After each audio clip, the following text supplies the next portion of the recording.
was little, my parents told me to reach for the stars, set my goals extremely high, and dream the impossible. Why? Because they're all something worth reaching for. They're all something you have to work towards, have patience towards, and learn to never give up. That way, once you're done and once you pass the finish line, you will be filled with extreme joy and happiness and have another goal to reach for, because you have only just reached the stars and have extremely high goals to pursue next.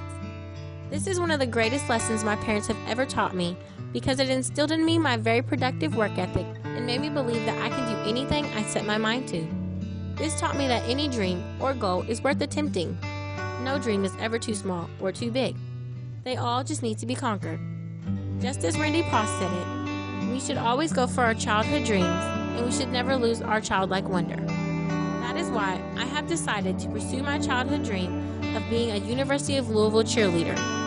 We all know I'm a Butler cheerleader, and I talk about it a lot, and I definitely have a lot of drama and memories from it, but I really do love cheerleading and want to spend the next several years of my life doing what I love. So I'm actually going for it, and on May 12th, I will be at the first day of tryouts, waiting for some version of my future to become a reality. But first, let me tell you why I want to achieve this dream. The University of Louisville cheerleading team is one of the best in the country. They just won the National Cheerleading Association Championship and the World Championship for cheerleading, so they're definitely the big leagues and serious about what they do. I want to be a part of this for sure.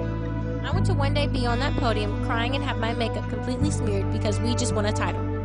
I know it'll take years of practice, hours of physical training, and tons of dedication, but I'm willing to do anything necessary to achieve this goal. It's something that I just feel I need to do, and if I do, it'll make me extremely happy. Also, I love cheering games in general. I know it takes hours of serious hard work and intense training just to be ready to cheer one game. And I know it takes all this hard work just for a few minor seconds of your face displayed on a big screen in 3 short hours of a game where you cheer and dance the entire time for thousands of people to not notice you. To just be ants to the people at the top of the arena, to just get in the way of the referees, and just be the girls in crop tops on the sidelines who are not really important until they throw items into the crowd. So basically hours and days of your life gone for someone else to get the glory, for you to never be recognized. This was basically my high school cheerleading career at Butler, except this year. We never really had a crowd yell back with us or even realize we were a part of the game. We were just there, but for some reason I stuck with it anyway. Probably because I love cheerleading that much. I love leading the crowd and jumping up and down when our team scores. I love being up close and personal with the game, like I'm almost in it.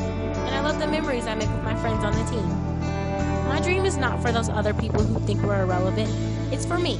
It's for my own experience and my love of cheerleading. It's so I can one day call myself the best of the best. I love cheerleading that much that I don't really care what others think. It's my life and I will do with it what I please. If I want to cheer in my crop top and get in the way at games, I definitely will. I didn't cheer for the past 7 years to just give up and quit. I did it because I love what I do. And lastly, I want to cheer this type of game because I cannot sit in the stands and not cheer.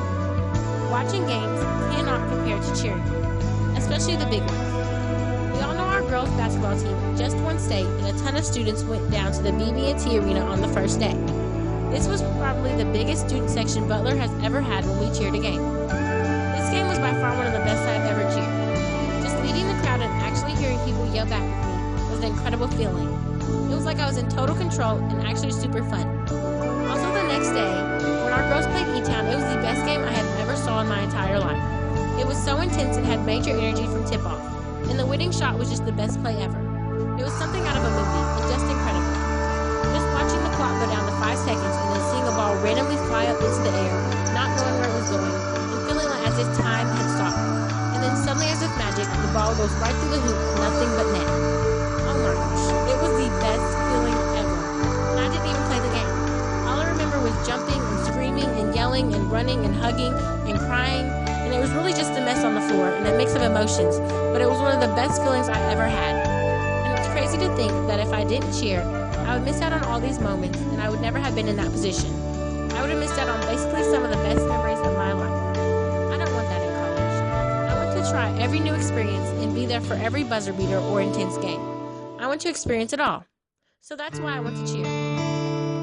That is why I love it so much. I do it for these memories and the moments shared.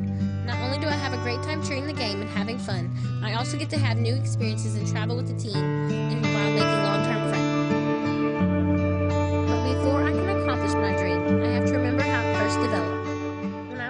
I used to always go to U of L basketball and football games, and all I can ever remember is the cheerleaders on the side.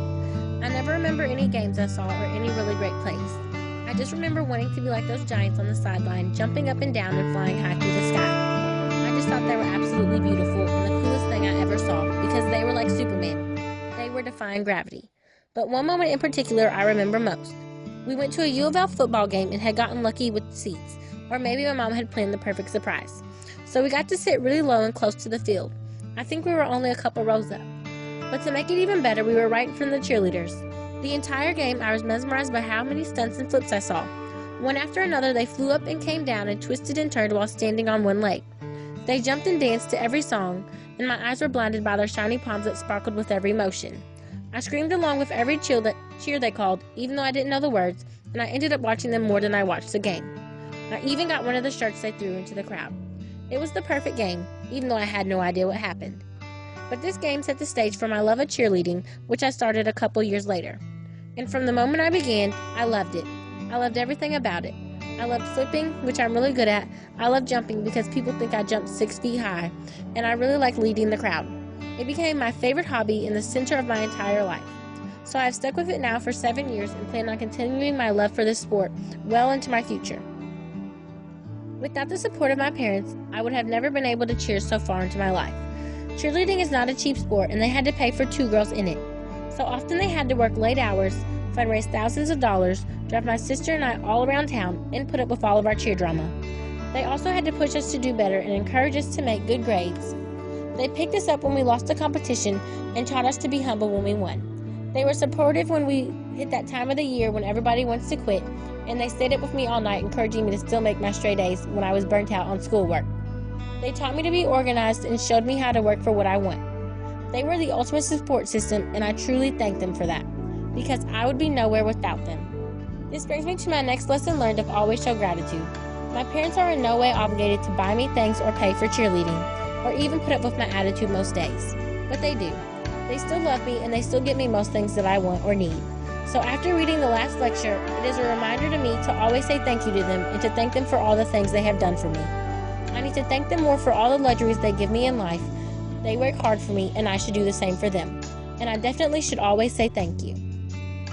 Anyone can say they want to do something extraordinary and do the impossible, but very few achieve what they say. It takes real hard work and dedication to achieve what you really want in life.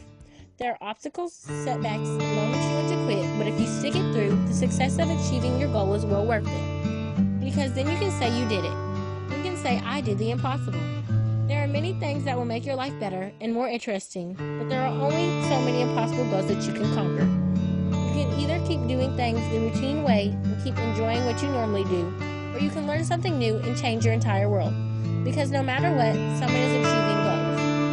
Remember, every accomplishment starts with the decision to try. Also, never forget your support system because you would be nowhere without them.